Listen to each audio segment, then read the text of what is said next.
Here we are in the backyard. I'm gonna try planting tonight, at least the corn. There's rain coming tonight and into tomorrow morning. I'll show you what this looks like here. We just plowed this up 2 nights ago, and this is, like I've said in the past, some extremely heavy clay. The top, I mean, look how much moisture there still is underneath here. The top inch or 2 is already starting to turn into bone dry concrete, but it's still pretty damp where it's breaking up pretty nice. This is what one pass looks like with the disc. Here's the plowed ground. I still got to hit all that. It's usually going to take, I mean, you could run the planter through here just one pass. There is quite a bit of clumps and it's pretty rough. It usually takes at least 3 passes to start looking pretty good. Sometimes we've done more than that even. It's just this heavy clay. It takes a lot of work with this little disc to really work it up and get a nice seed bed prepared, because it's pretty rough even after, you know, two passes. This is one pass, like I said. But so yeah, I'm gonna be nice to get the corn in tonight at least. I'll be planting the corn with the old 2-row planter and just broadcasting the soybeans. I'm going to use the Prowl H2O on everything down here for a pre-emergent herbicide, because you can use that on soybeans and corn. But like I said, I'm not going to have time to get that in tonight. I'll be lucky to get this disked up and the corn planted tonight.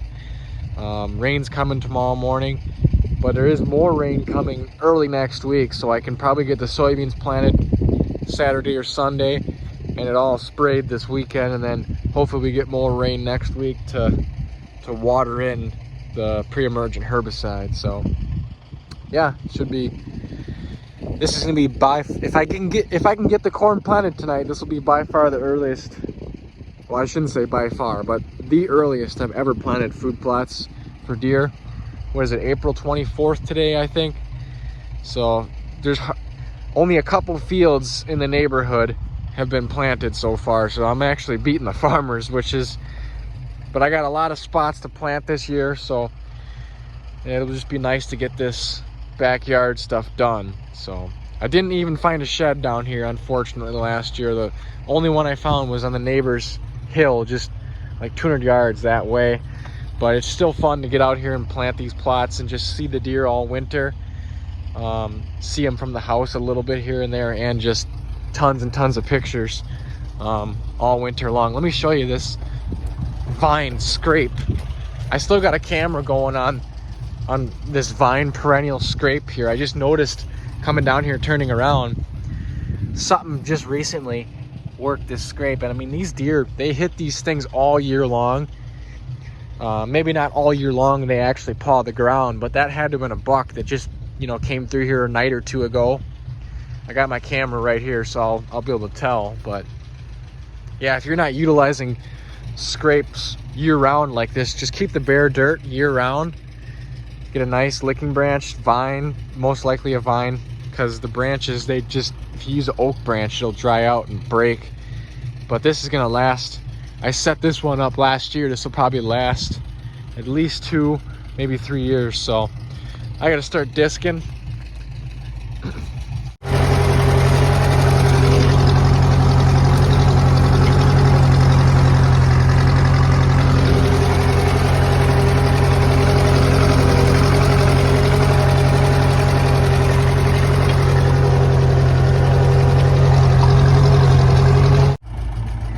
Here's the planter setup.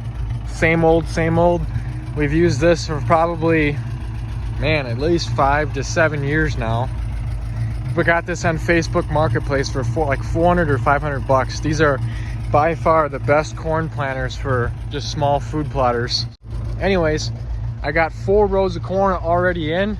This is 4 rows of NutriCrave on this side. That's all I'm planting down here this year, just 4 rows. I did 6 rows last year.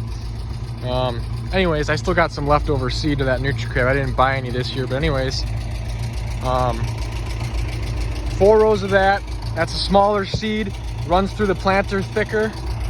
I plan on putting down plenty of more nitrogen urea than I have ever put down this year. I'm gonna put down once the corn starts coming up, and being so close to home, I can just come down here right before rain and seed it in 5 minutes, or fertilize it in 5 minutes. I'm gonna put definitely a lot more urea on this backyard plot because I'm limited on size. We have a little vegetable garden there that eats up a little bit of space, but this plot in total with the vegetable garden is literally only 3/4 of an acre. So tonight I'm planting basically 1/3 of an acre of corn, and there'll be 1/3 of an acre of soybeans, and that usually gets the deer pretty much all the way till about mid to late February around here, depending on the year. If it's a real cold, deep snow winter, then they'll obviously eat it up faster. But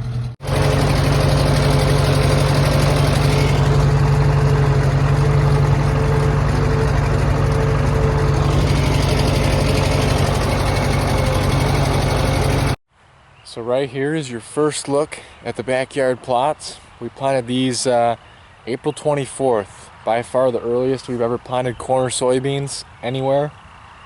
We just got, you know, a lot of stuff to do and a lot of different plots to get in. So every year we usually plant the stuff in the backyard here at home first because it's just convenient, get it done.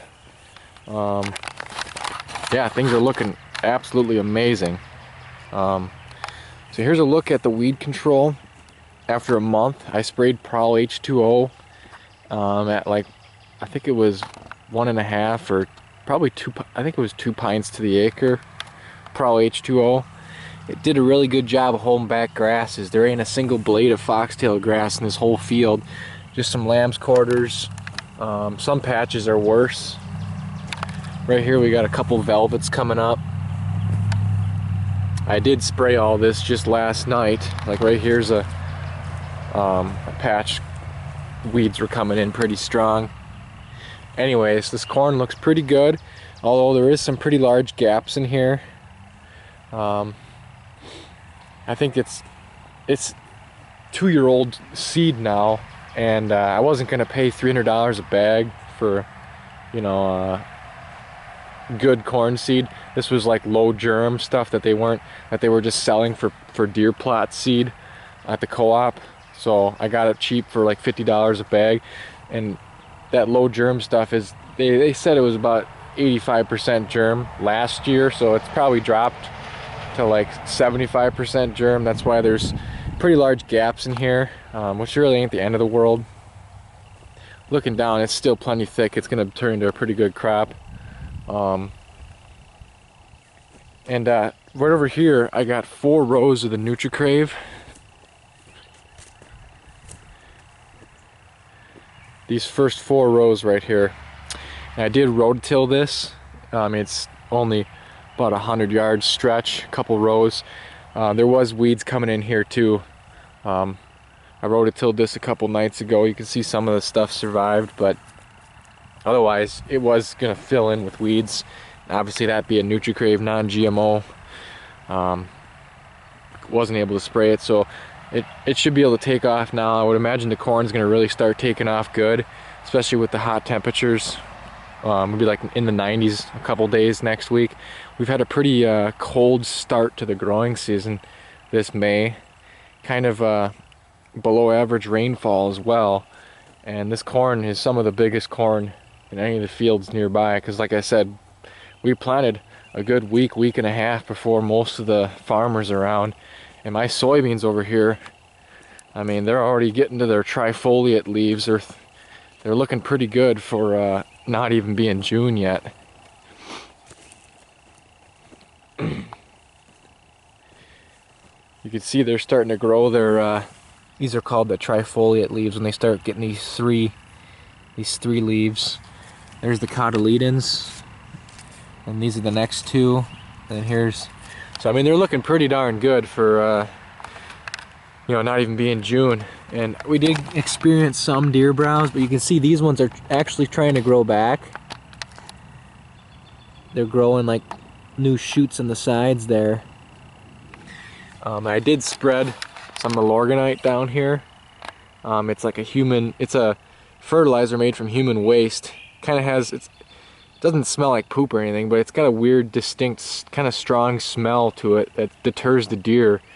I've found, I looked that up on the internet, and that's what people have had good luck with. And I haven't noticed any other deer browse down here since I spread it.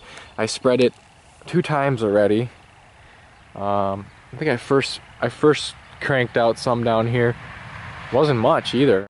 After a rain like this, we got a 1/4 inch earlier today, so I probably will spread some more tonight or tomorrow, just to keep these deer off these beans a little bit longer. They're getting to the point now where they can definitely start to handle some browse, but there generally isn't really a ton of browse, you know, at home here. There's not really a super crazy high deer population. Pretty busy road there, and there's other fields around for them to browse in as well. It's just, I'm kind of limited on what I can plant here. I only got about 1 acre between all this corn and soybeans. I'm just trying to grow as much winter food as possible. You can see they nipped out quite a few right in here, but those are actually all still alive. If they would have ate them below those leaves, then they would have killed them. Some of these are actually trying to grow back, but they're set back, you know, pretty aggressively when they get chomped that little. And we spread chicken, my sister's chicken and manure on this field throughout the whole year. And I got a little patch of soybeans going up this way towards the house, and another little circle of them further over that way as well. And I'd say these ones actually look even better up here. You know, those are kind of, I plant the soybeans close to the woods there because the corn never amounts to much. The soybeans can at least produce something next to the woods there, but these soybeans up here look really good. And like I said, they might even be in a little bit too thick. Like that's too thick, whereas like this is a little bit better. Remember, these plants are going to get like waist high, so I probably do have them in here a little bit thick, but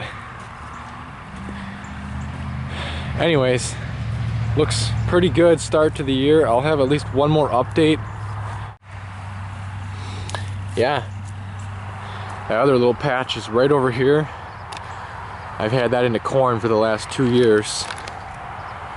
And this is nothing much either. I mean, this is only like, you know, 10 yards by 20 yards. I mean, that's pathetically small for a soybean food plot. And I used to plant soybeans in these rows of trees here, but they're starting to get too big, so I seeded this into clover just last year. So this is the 2nd year of clover in here. You can see these trees are starting to, eventually they're going to shade out almost all this clover. But it's a good food plot right now to take off some browse off of the soybeans, and just to provide another food source here. You can hear the road is right there. A lot of deer get whacked on this road. Anyways, yeah, I'll have at least one more update in this video. Alright, so out here in the backyard, this will be the final update of the backyard food plots. This is one of my patches of soybeans, and then I got more soybeans right over there. You can see this is just a tiny little circle of them. There's a little bit of deer browse out in the middle, but overall this year, very little deer browse. There's been some, and this isn't even much at all. I mean, between this plot, this section, and the little strip I have on the other side of the corn over there, I mean, we're talking maybe 1/3 of an acre of soybeans, and to get them to be knee-high by July 4th is incredible. You get in here. Man, they're like thigh-high. I don't know if you can see that. Unbelievable. We've had canopy closure now for probably 2 to 3 weeks. Putting on tons of flowers. We even got some of them starting to grow pods now.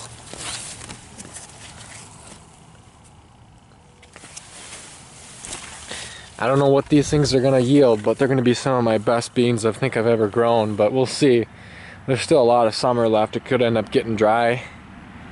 The only reason they look as good as they do is because I put them in pretty thick and pretty early. It was April 24th when we planted the beans and the corn, everything in the backyard here. It's usually always the first plots we plant, and it was no different this year. It was just earlier than ever.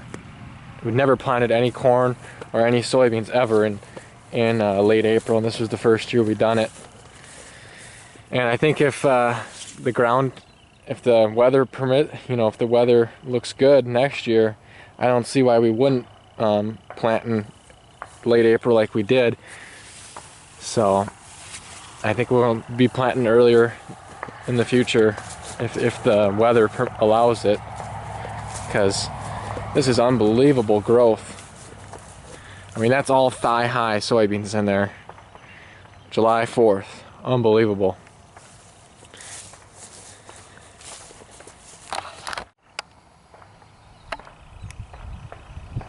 A little bit of deer browse in here, and really not that bad like I was saying. I did spread some Milorganite when these beans were really young, especially on the beans on the far side of the corn. Those were, you'll see those in a little bit, those were getting hit the hardest.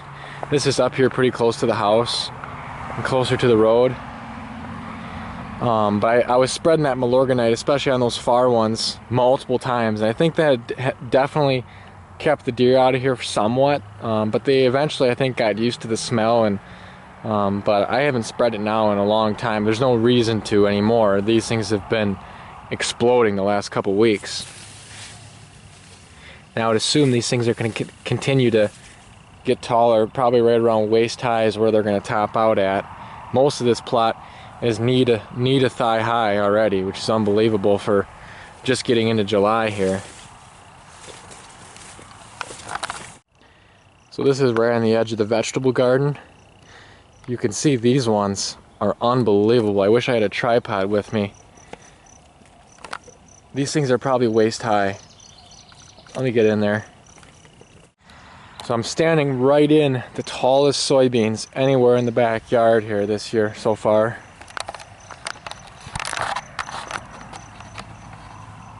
These things are like almost at my waist. Solid thigh-high beans right here. Unbelievable. And you can see some of this corn is already going out to tassel down here. We'll be down there next. So these first 4 rows are NutriCrave, as you saw in the last update. And then the rest of it beyond that is all the, it's supposed to be 100-day field corn. But this NutriCrave I know is 100-day NutriCrave, but this field corn is, you know, tasseling out a little bit earlier than the NutriCrave. So maybe it's supposed to be 100-day field corn, but it's looking like it's more of like a 95-ish day corn. I'm not sure, but you can see some of these tassels are just coming out, but no tassels are coming out. They're getting close on this NutriCrave down here. Be coming out probably by the end of the weekend, maybe, on some of this stuff. But this NutriCrave is well over my head. Some of the tallest stuff is probably close to 8 feet in here.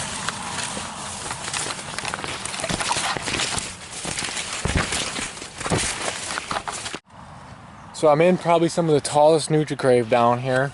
The NutriCrave is a little bit taller than the field corn. Oh, right here's one tassel that's just starting to come out on the NutriCrave.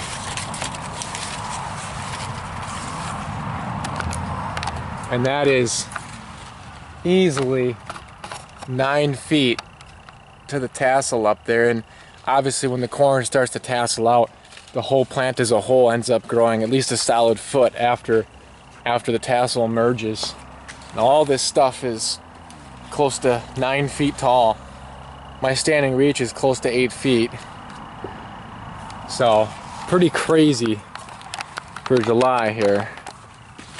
And then this last row, I threw in a ton of soybeans right in here just to see how they do, because his edge gets a little bit extra sunlight, and the corn was a little bit thinner than right here anyways, and they actually look pretty good.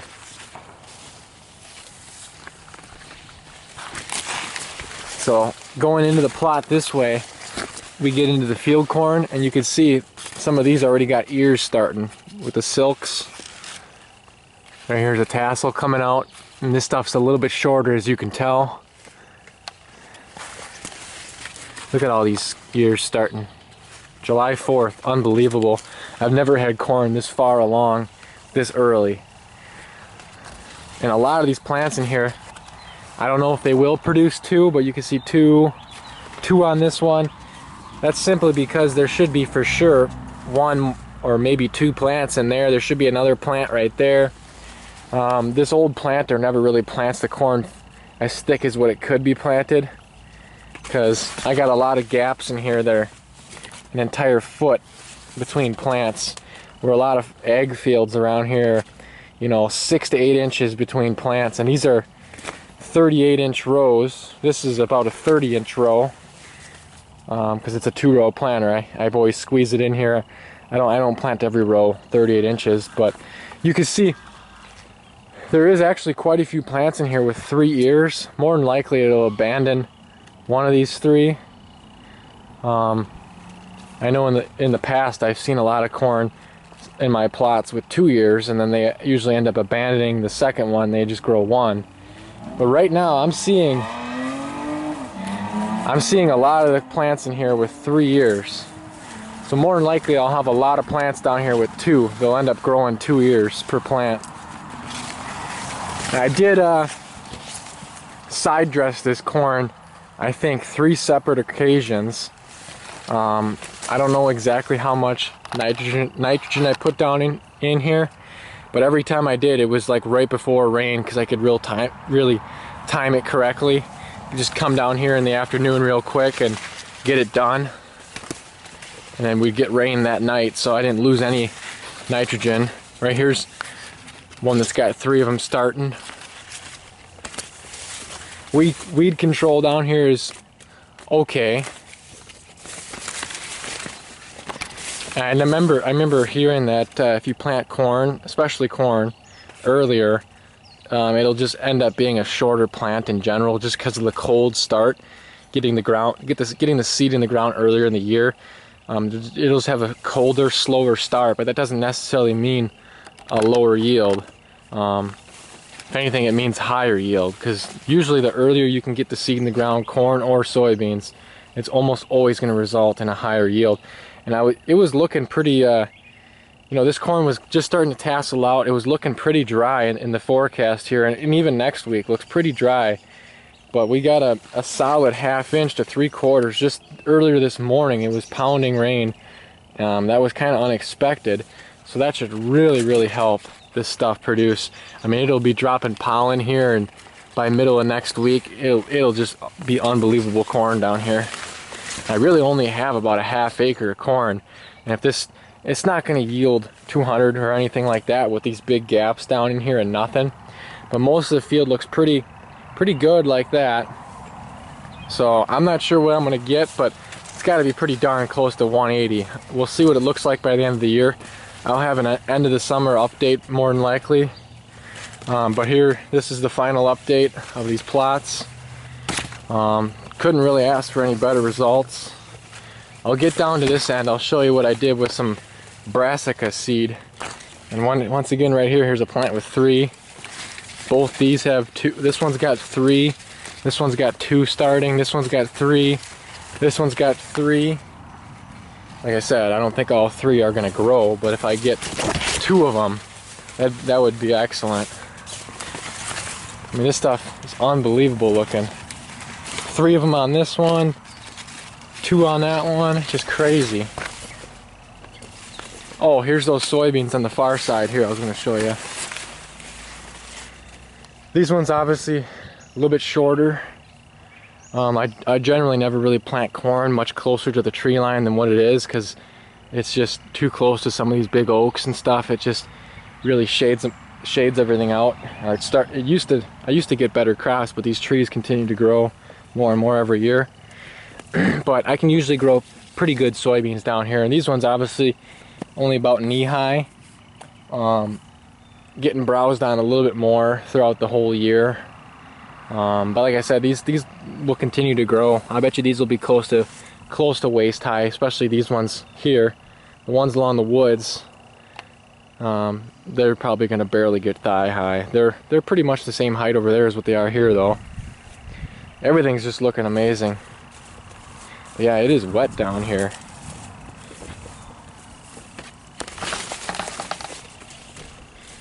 And I think I might try some of this next year. These are some beans that ended up being over here when I was just broadcasting by hand. And you can see these weeds do actually, oh, I gotta pull this one out. I've been trying to get rid of all the pigweed and water hemp down here because it's pretty Roundup resistant. We'll set him right there so he dries out and dies.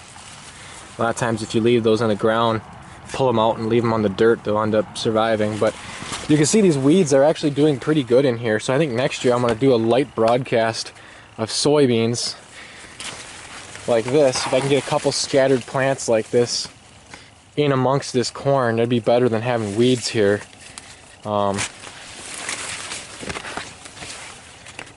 So that's what I did in some of these areas, is I came in here and I sprayed off the weeds with the backpack sprayer and just spread some brassica seed and raked it in with the garden rake. That was about a week and a half, 2 weeks ago now. It was like mid-June.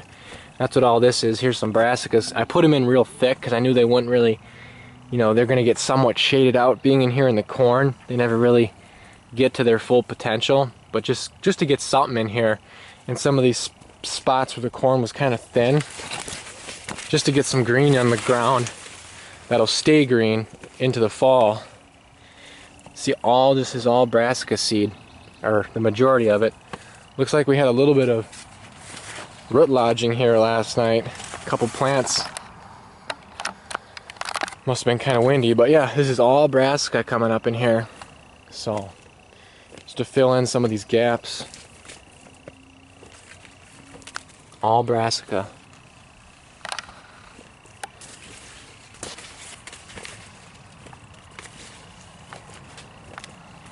Yeah, that's gonna wrap it up for this update. I'll have a lot more food plot videos coming out from the family farm where we have most of our food plots. And like I said in the past, I don't even really hunt here. This is just 5 acres right here in the backyard. Like city suburban deer, they don't usually end up here until well after dark. There is, you know, pockets of woods that they bed, you know, about a quarter mile that way off our property, but nothing really beds here, so they don't really end up here until dark. So it's kind of hard to hunt deer that are nocturnal. They do end up over here a couple times in late season. That'd be my best opportunity. Every year there's a couple bucks that end up over here along with a couple does during the coldest, bitterest, snowiest, coldest days all winter. But by that time I'm usually tagged out, or it's just like little 2 and 3 year old bucks, hardly ever anything mature. But I would consider maybe taking out a 2-year-old or 3-year-old here in the backyard if I did have a tag late into the season like that. It would be kind of neat. I did shoot a doe in the backyard here one late season, but since then they haven't really came over nearly as much. So yeah, like I said, I'll have an update of all these plots sometime later this summer. So alright, I don't know what day it is today, but it's a couple days later. Pretty much all this corn down here is fully tasseled out now, and I don't know what this stuff's gonna yield. This is probably, every year seems like I say this, but every year I always end up saying, oh, this is probably the best corn I've ever grown back here. But this year I definitely put down enough nitrogen. I've hardly ever side dressed any of my corn in the backyard here, and I did a lot this year, and I think it's definitely paying off. I don't know how many of these ears are going to develop, but right now it looks like a lot. I mean, this corn isn't super thin either. I mean, there's a big gap there, but pretty good population in the section of the field I'm standing in right here, and pretty much every single one of these plants has 2 ears starting to form, and some of them with 3 where it's thinner, like I was saying a couple days ago when I was last sitting here looking around. I mean, it's just unbelievable. It'll be really interesting to see what this looks like in a month or so. How many of these ears, how many of these second and third ears develop.